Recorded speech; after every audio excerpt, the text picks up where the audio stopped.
Welcome to Watch Mojo, and today we're counting down our picks for the top 20 worst PS4 games. Let's our feet uproot from the ground and wings sprout from our backs. Written in the black sand, begging us to leave. I've been living on the soil for centuries.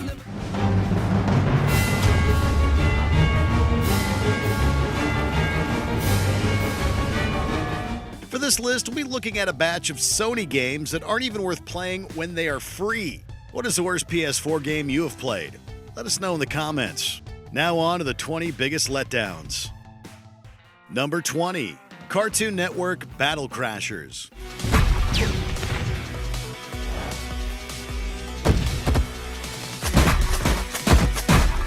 A soulless cash grab with the depth of a puddle, Battle Crashers takes some of Cartoon Network's most beloved animated series from the 2010s and strips them of any personality. This shallow beat-em-up is so poorly made that it feels worse than similar games released almost 3 decades ago.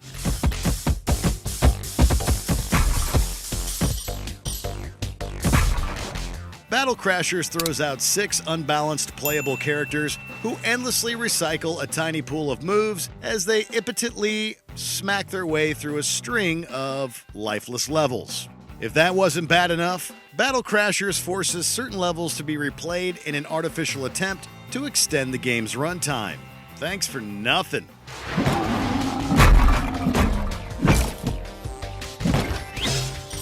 Number 19, Wander.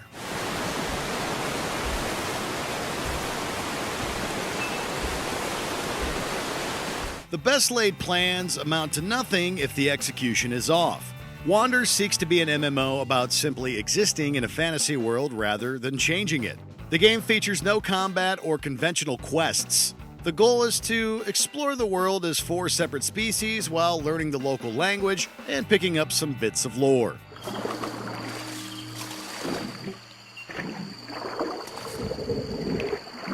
While not devoid of interesting ideas, Wander is let down by a myriad of technical issues. For a game that takes out most of the staple ingredients found in MMOs, Wander does not seem to add any worthwhile replacements.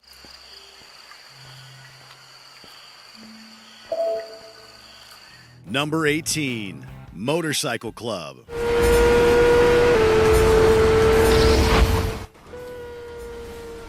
Oh God, would you please turn down the volume?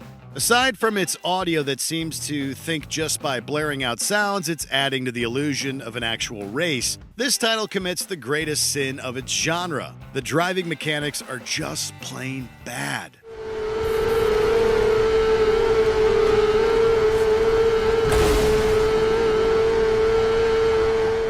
With unbalanced handling that will cause even the most experienced racers to be sent crashing into the railings, it tries to stand out from the crowd by allowing players to switch between different bikes while driving.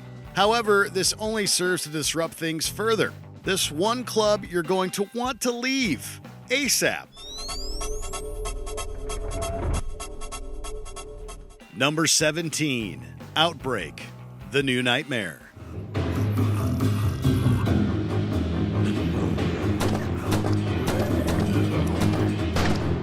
The PS1's Resident Evil games are considered classics for a reason, so the prospect of a spiritual successor to Capcom's horror masterpieces on the PS4 didn't sound too bad. Although Outbreak The New Nightmare desperately wants to be Resident Evil 2. Any similarities to that classic horror game are superficial at best. The PS4 game somehow feels more dated than its inspiration. Despite looking very much like the low-budget title that it is, Outbreak The New Nightmare runs badly on the PS4. The glitches and bugs will probably frighten you more than anything else you see in this game.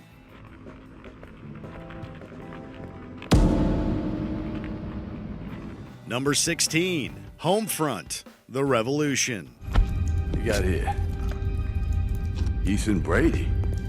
I knew it. Walker's message said he was coming in with this guy. Well, no one told me. In a generation overstuffed with open-world shooters, Homefront The Revolution stands out as one of the more pointless releases. Despite its interesting setting of a near-future Philadelphia under North Korean control, Homefront The Revolution brings almost nothing new to the table as far as open-world games are concerned.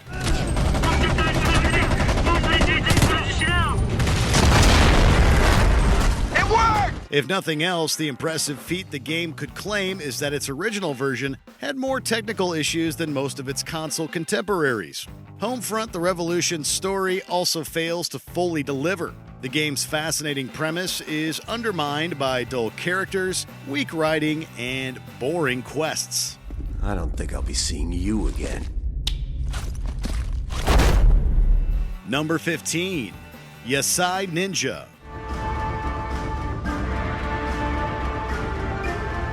If this game has taught us anything at all, it's that you shouldn't play with your food. While there's certainly plenty of hacking and slashing to be done, players won't be cutting up enemy food groups as much as they will be battling the game itself.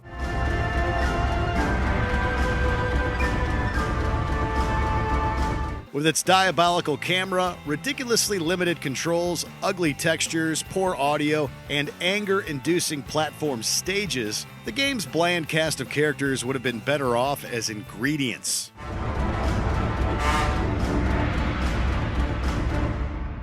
Number 14. Mighty Number 9. Go! That's for light.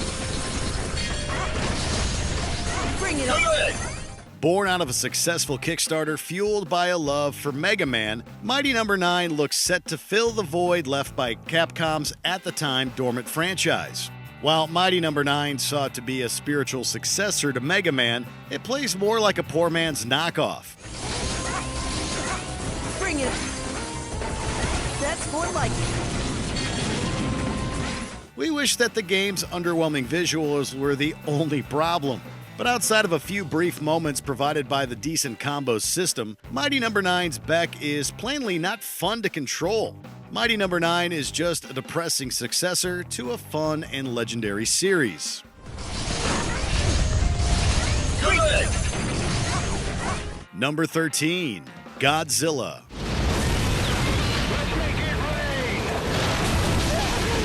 How dare you insult the king of kaiju? Fans of this iconic monster and his equally imposing rogues gallery found their hopes dashed as they were given a game that lacked any substance whatsoever. Across a series of boring levels, players are given but a single mission: destroy generators. Godzilla is approaching the generator. The generator is losing power. Not only is this insultingly lazy and as boring as can be, but it also serves as the only way to unlock any of the other kaiju. Even if you accomplish that, said kaiju move too slowly to evade attacks and they can't block, meaning that online battles devolve into just spamming heavy at attacks. But hey, at least there's a diorama mode.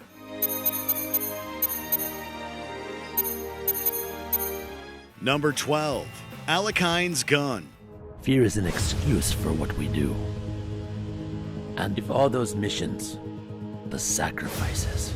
We think there's an interesting plot in here somewhere about spies during the Cold War, but we just can't see it through all that poor gameplay. Just as its story starts to pique your interest, you are almost guaranteed to be hit by the countless bugs that stalk every corner, to the point where our super spy protagonist defies the laws of physics.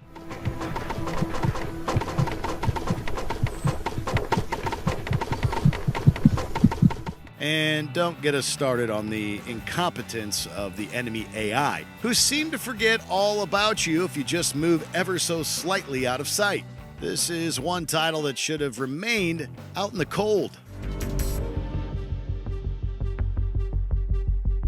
Number 11. Ghostbusters. Are you a fan of the Ghostbusters theme song? Would you listen to it for hours on end? No? Well, too bad, because that's what you'll be doing in this disaster piece. Serving as something of a sequel to the latest reboot, it boasts 4-player cooperative gameplay against hordes of phantom enemies for you to blast to pieces. Time to slay! Does it manage to capture its license's legacy of fun and charm? What do you think? It's an utter slog to play through, with unimaginative enemies appearing in droves upon droves, while the characters spit out cringeworthy dialogue. At this point, we'd rather take a proton pack to the face. Number 10. Umbrella Corps. Well, we're about to watch some Umbrella Corps' gameplay here. We have the Bravo and Alpha team getting suited up for battle. Some good gear. Who's gonna wear that? Because this is exactly what Resident Evil fans have been crying out for. An action shooter with none of the atmosphere or genuine horror the franchise is known for. As a less than successful departure from the series' roots, players are presented with the daunting task of carving their way through a single-player mode that consists of essentially repeating the same mission over and over again. Shotgun, point blank! Collecting goo while being crammed into poorly conceived levels and being attacked by an endless swarm of zombies and birds. Well, it's either that or partake in its online multiplayer, which seems to think it's on the way to becoming the next esport. Denied! You are dead! Crazy! That's what they talk about when they talk about competitive shooters, Matt. Number 9. Orc Slayer.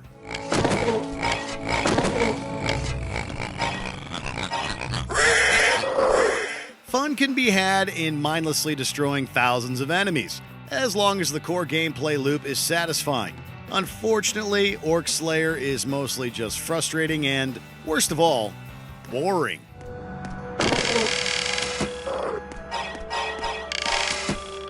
The game structure is pretty straightforward. Orcs or maybe some spiders flood an area, the Slayer kills them all, and the hero moves on to the next square to repeat the process until the level finally ends. As far as first-person shooters are concerned, Orc Slayer controls worse than most, which is not helped by the weightless melee combat, extremely lackluster visuals, and unpredictable hit detection.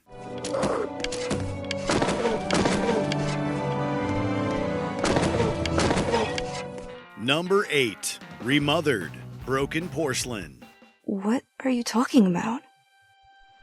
You suggested to him that I be transferred elsewhere. Is that what you wanted? Remothered, Broken Porcelain is just disappointing. At its core, it's a survival horror game with a decently atmospheric setting, some intriguing themes, and an engaging central relationship.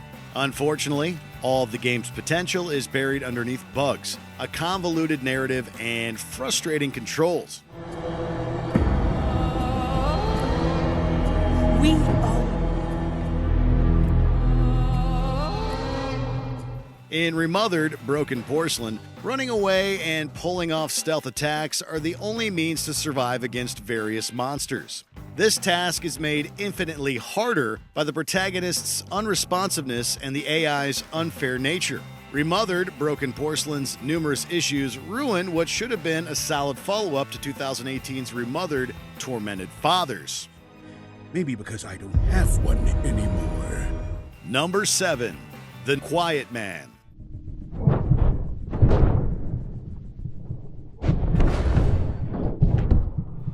Announced out of nowhere at E3 2018 and then released with little fanfare, The Quiet Man somehow manages to be both utterly strange and mind-numbingly insipid. In a misguided attempt to simulate the reality of its deaf protagonist, The Quiet Man's first playthrough has almost no sound or subtitles.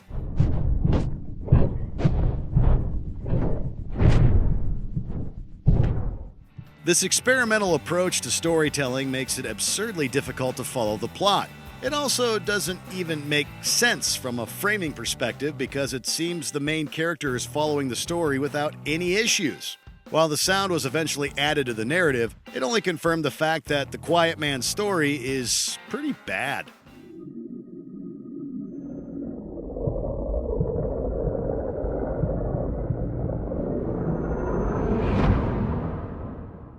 Number 6. Fast and Furious Crossroads. Your reputation is every bit deserved, Miss Gold. This isn't over yet.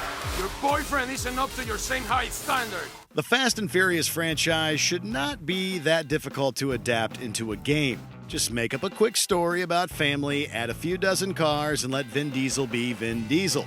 To its credit, Crossroads has a good voice cast and a franchise-worthy plot. They just happen to be squandered on a tepid and insultingly short game devoid of any ambition, creativity, or memorable set pieces.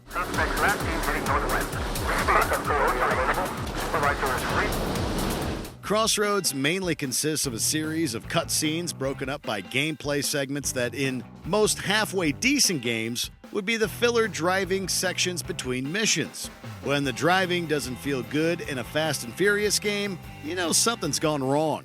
Turn right. Number 5. Flowers Are Dead. Some wealthy man came in a few years ago saying his family's entitled to something along those lines. The following month, they were all constructed. See what you can find from them. While the PlayStation Store has not reached Steam levels of bad when it comes to asset flip shovelware, Sony has given it some fair bottom of the barrel competition. Flowers Are Dead is a walking simulator that does not manage to get its core gameplay mechanic right.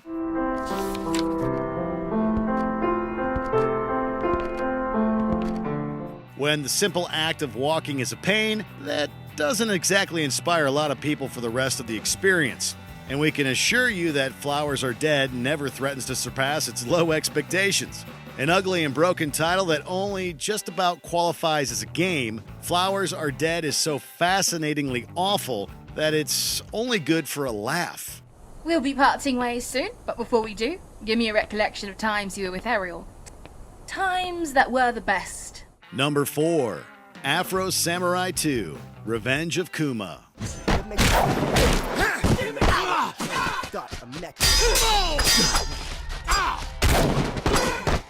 This game was so terrible that the publisher pulled it from stores and axed any plans for sequels. It was meant to continue the Afro Samurai franchise, which actually spawned a decent game in 2009. But Revenge of Kuma takes a potentially interesting revenge-fueled storyline and flushes it down the toilet.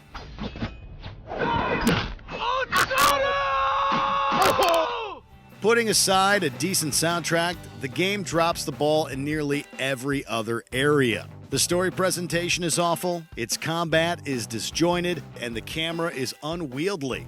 Whether you're flipping between the 3 fighting styles, watching the lazy and awkwardly voice-acted cutscenes, or running around aimlessly in the confusing levels, Afro Samurai 2 maintains a steady level of dreadfulness. You let him get away! Number 3. Life of Black Tiger.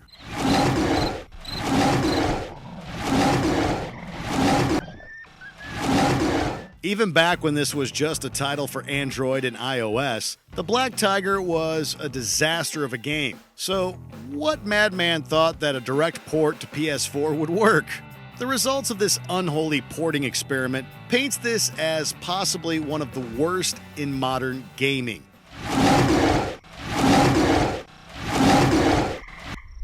The graphics are beyond the pale of terrible. You have no options when it comes to trying to change the lousy settings, and the infuriating controls ensure that by the end of your playing experience, you'll find yourself hoping that this tiger goes extinct.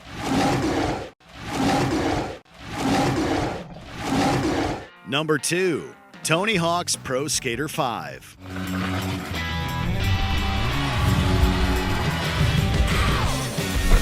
Anyone remember when this series used to be good? Whatever hope it may have had of treating fans to a grind-down nostalgia lane was ruined upon release, with a level of glitches and bugs so great that it was rendered almost unplayable.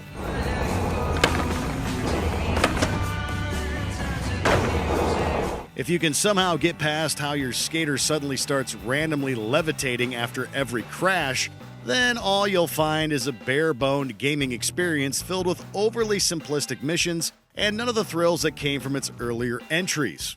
Even die-hard fans will struggle with this one. Before we continue, be sure to subscribe to our channel and ring the bell to get notified about our latest videos. You have the option to be notified for occasional videos or all of them. If you're on your phone, make sure to go into your settings and switch on notifications. Number 1. Every Gilson B. Pontes game.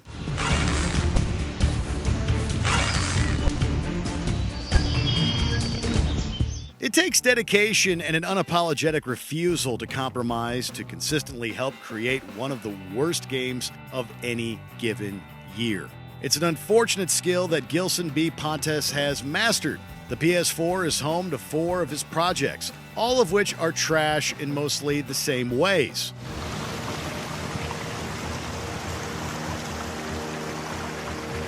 The games generally follow a lifeless warrior as they sprint through a barren wasteland looking for enemies to fight and quickly die against, causing the process to start again from scratch.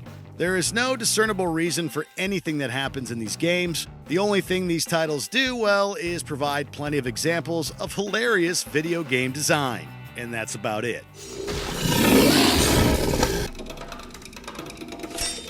In the mood for more awesome gaming content? Be sure to check out this video here on Mojo Plays. And don't forget to subscribe and ring the bell to be notified about our latest videos.